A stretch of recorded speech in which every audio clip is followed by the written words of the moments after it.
Hello everybody, thanks for joining me. You're welcome to come on in, take your shoes off, sit a spell. A little nonsense now and then is relished by the wisest men, Mr. Wonka said.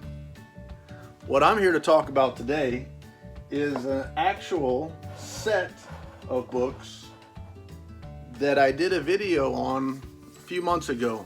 When I got this set in, I broke it out, unboxed it, did a little video, and I had intended to get back to it, to cover it a little bit better, to show some things about the books, and I just never got around to it. I'm sorry. What I intend to do today is that, just that, and that is Folio Society's Roald Dahl Set 1.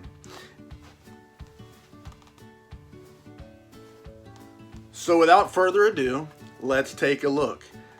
First and foremost, I want to mention that this slipcase is a screen printed cloth case. It looks phenomenal.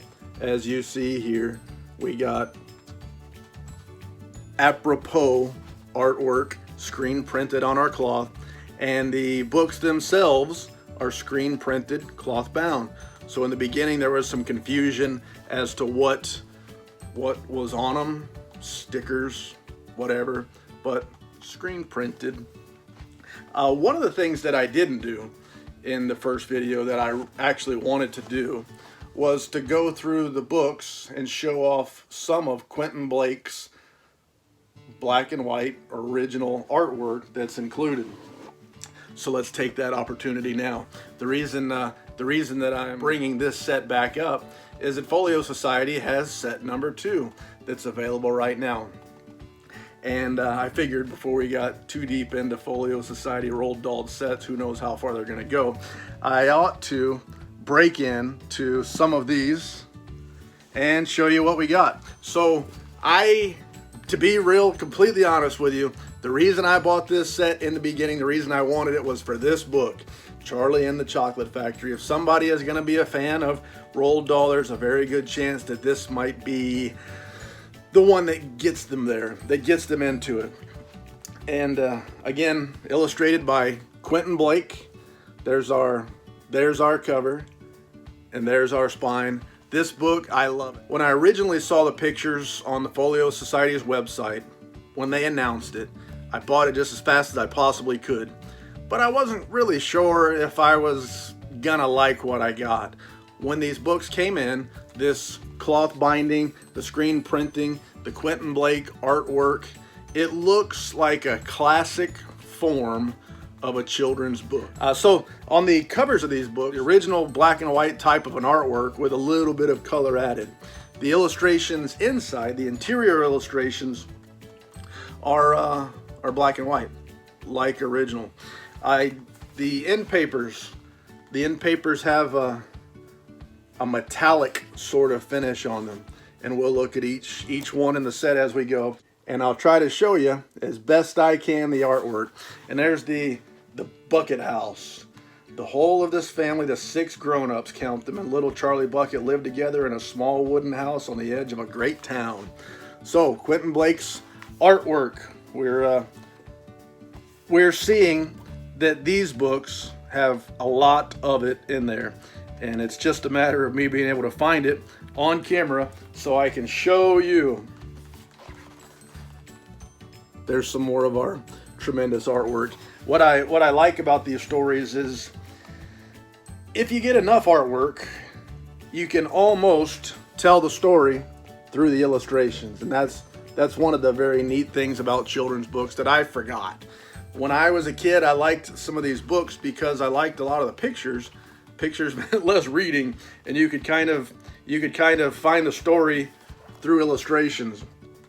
And then as I became older and started to read for the enjoyment of reading and not necessarily just to pass the time or things like that, or fighting boredom, I forgot about illustrations, and I became more focused on the story, furthering the story, and I would often either skip illustrations that were in books, or I would be reading trade editions of books that really didn't have them. And I'm showing you one of the things I wanted to focus on, was be able to show people the artwork in these books. That's one of the things that makes these special things to keep, but special to have. Not only do they look good on the shelf, and they're terrific stories and timeless stories, but all of this artwork inside should not be ignored, and I didn't want it to continue to be ignored. You get to see so much of this, and you can just, as you can tell already, I'm not very far into this book. They're just chock full of pictures, chock full of illustrations. I'm not going to show them all, but I will show you a bunch. And now that we're on Charlie and the Chocolate Factory, one of the things that I found is that there's, and I'm not going to review the movies, I talked about that in a previous video, but a lot of people out there are exposed to this story because of movies, whether it be the original movie or the newer movie with Johnny Depp. Maybe it depends on your generation or what was shown in your house or whatever the case may be. And I think a tendency that a lot of us have, I've fought it off, fought the good fight. A lot of us have, is we feel like we know a story too well because we're too familiar with the movies. What I'm finding is that's not the case. Not only is that not the case because the books can be so much different, oftentimes so much better, but it feels like in many cases I'm reading something completely new. As soon as you start off into a book and you get that first thing that's changed, it makes you want more. It makes you want now to find out, to get more of the intricacies, to get more new out of the story. And usually you're going to find it. And this is no different. This is one of those books that I read it feeling so much better inside about the story, having read the book. Anyway, talking and not looking for pictures. I'm here to show some pictures.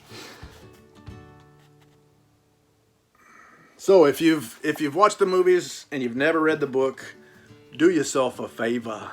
Find the book, order the daggum folio. Find the book, go to your local used bookstore, get you a paperback off the shelf if you can, but read that book. It is well worth it.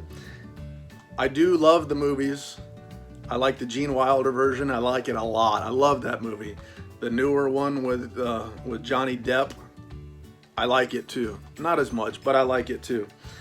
But I found that I like both movies better after reading the book. Showing off some more of our Quentin Blake artwork. As you can see, we're not going to be able to show it all off. I'm just kind of trying to pick some of the highlights. There are so many illustrations in this book. So much artwork.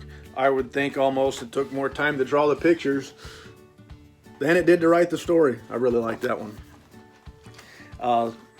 But as we go, we'll find also included in here, which I didn't mention before, was Donald Sturrock wrote a new introduction for this set. So it was not a reprint of a previous introduction. So Donald Sturrock is a historian that did a lot of work with Roald Dahl and a lot of writing about Roald Dahl, the author. Obviously, the author. Some more artwork here. Did I show that one already? If I did, I'm sorry. A lot of folks out there are interested in this and they haven't bought it yet. Maybe the price is a little hard to swing. Maybe shipping, if you don't live in the UK, is a little bit steep for you. I know that some of the countries are really sticking it to people getting stuff shipped in right now, and it's tough for everybody. So maybe this is on your list for a book to get one day.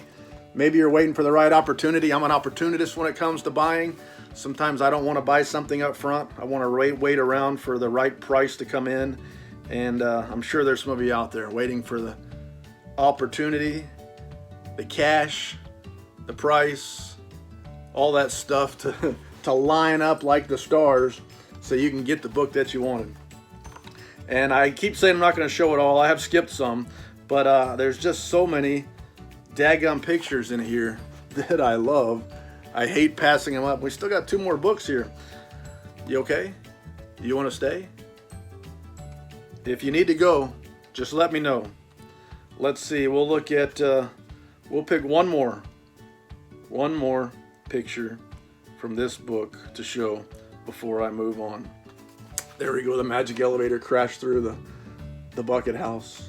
Oops, spoiler, sorry. And we're off, keep my promises. Now, the next one I'm gonna look at here, we'll skip around, I'm just picking them at random. The Twits, again, illustrated by Quentin Blake. And again, it's the black and white artwork on the covers, it's filled in, screen printed.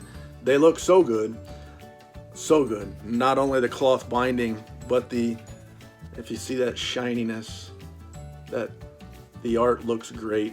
The colors contrast, looks great. There's the back, and again, there's the spine. And I think I showed you what all three look like lined up in that slipcase. Looks very good. Now the foil printed in papers, not just plain old solid color. They got artwork in them, which is nice. It adds to the book. I didn't mention before in Charlie, let me see if I can skip to it here, the inserted ribbon markers that are in each of these books. Each one has an inserted ribbon marker built in to the book. Obviously, I haven't read these books. Maybe you can tell. Stiff as a board. I haven't been reading through them. All of my reading, don't hate me for it, a lot of my reading I'll do in much cheaper versions. I tend to be a paperback reader. If I happen on to a hardback that's maybe used, not in great shape or whatever, I'll read a hardback book, but I tend to prefer a soft cover book for reading. Number one, I can often get them cheap. I can often abuse them, stick it in the back pocket, put it in a glove box in the center console, throw it in my bag when I'm traveling. I don't have to treat them with kid gloves, and I don't have to worry about my hands not being clean from petting the dog or opening the gate or something like that. So anyway, we're looking at some of the artwork included here in the Twits. Just so much, non-stop, picture after picture. The artwork in these books is awesome. Some people might have complained about it not being new or in color, but I like the idea of sticking to the original format or the original presentation, black and white. We'll pick some more pictures out of here, and then we'll move on to the final book in this set, James and the Giant Peach. This is the thinnest of the three books, but it's dang near got pictures on every page. If it doesn't, it almost does. So much artwork, so many pictures. I wanted to show you as much as I can. I'm sure that somebody out there wants to see it, wants to see what it looks like, wants to see what to expect. The website does show a little bit of the artwork from the books, but not very much of it. And I don't have time. You don't have time for me to show you all. So let me see if I can find something, some more really striking pictures to show, and then we'll move on to James and the Giant Peach. Uh-oh. Shotgun. The Twits are turned upside down. I like it. All right, let's call it quits for the Twits. So, the Twits, Roald Dahl, set 1, and then got one more in the bag, in the bank, in the books, on the books. Got one more book on the books. And the final one in this set, James and the Giant Peach. And this one do look good. And if you're afraid of spiders, turn your head. Eek! It's cute though. It's cute. Not all that scary. And again, our end papers got foil printed designs on the end papers. Each one of these books in the set has a different color scheme, but they all kind of fit together. They all kind of go together in here. And this one here, this These are all first printing editions, by the way. I don't know if they're doing a second print yet or not, but if you order now, you might get a second print. I don't know. Maybe they're all still first prints. But the James and the Giant Peach contains the Donald Sturrock introduction. Let's look at some of the James and the Giant Peach artwork. Pictures on dang near every page. Show you some of this artwork from James and the Giant Peach. Just so much art, and these. If there was ever a book or a set of books that I'm so glad I have on my shelves, this is a set. I feel good just looking at it. I feel good taking them out, thinking about it. This is a happy, feel good, nostalgia, travel back in time, but add quality, not the cheap stuff that I was reading when I was a kid or that we had in our toy box or in our bedroom or on the shelves that was out there when I was a kid. This has some of those feelings, but it's a whole lot nicer. Nicer materials, just look much better. Some more of the artwork. James and the Giant Peach. And dang, a little bit over halfway through the book here. I'll show you a few more pictures. There's just so many. I want to find some of the interesting ones here. Some of the interesting artwork.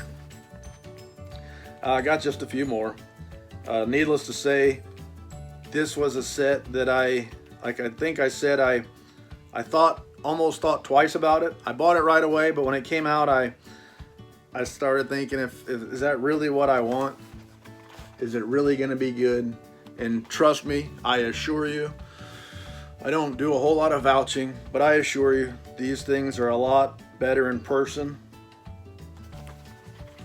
than they are on the photos on the website. Just glad I got it. Just very nice. I can't think of any more lies to tell.